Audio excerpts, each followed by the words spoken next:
Hey everybody, this is Corey Briggs, SmartVestor Pro and Wealth Advisor with Peterson Hastings. I wanted to take a minute and address a question that we're getting quite a bit more recently, and that relates to the stimulus check that you may have received or will be receiving in the coming weeks or months. If you're not sure what the stimulus payment is, you can visit www.irs.gov/EIP. It's an economic stimulus payment that the government's giving to you, and it's based on your adjusted gross income for tax years 2018 or 2019. It'll also be dependent on your filing status. So there's different adjusted gross income levels, whether you're filing as single, head of household, or married, and you can check the details at the IRS website.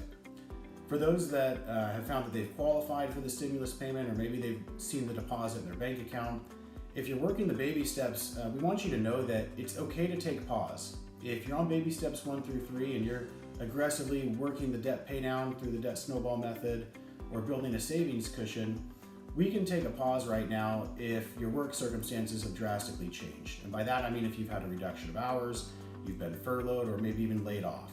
So take heart in the fact that you don't need to aggressively pursue this program in times like this that we're going through. And Dave would recommend the same. Take a pause, let's get our feet back under us. Let's not bring on more debt.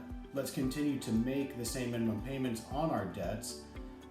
But don't be afraid of using your savings if you've built it up and not applying that money back to debt pay down. There will be a time for that, and it will come.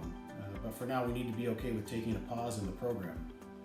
For those who are on baby steps 4 and above, you're kind of shifting and you're in an investment mode right now. So you're saving 15% into pre-tax retirement or Roth IRA accounts, and you can continue to do that if your employment situation or your spouse's employment situation hasn't changed. In fact, if you take that stimulus payment and you use it to live on, you can, in theory, adjust your workplace contributions up from 15% so that you're able to put away more money into your retirement plan to save you on taxes at the end of the year. But like baby steps 1 through 3, if your employment situation is changing, if there's been a reduction of hours or your spouse's income has changed, don't feel like you need to continue to pursue the program with the same expediency that you had in the past. Feel free to hit pause, get your feet under you, and proceed after things calm down a little bit. Right now is a really different time for a lot of people, and the most important thing is making sure that we're not working backwards by accumulating more debt or trying to aggressively save for retirement if we're not able to make the month-to-month living expenses that we need to. So wanted to reach out and address that question. It's a great question that we begin from a lot of people. If you have any other questions, feel free to reach out to me. The contact information below, Corey B at petersonhastings.com, or call our office. We'd love to hear from you and know of any ways that we can help out. Until next time, thanks for listening.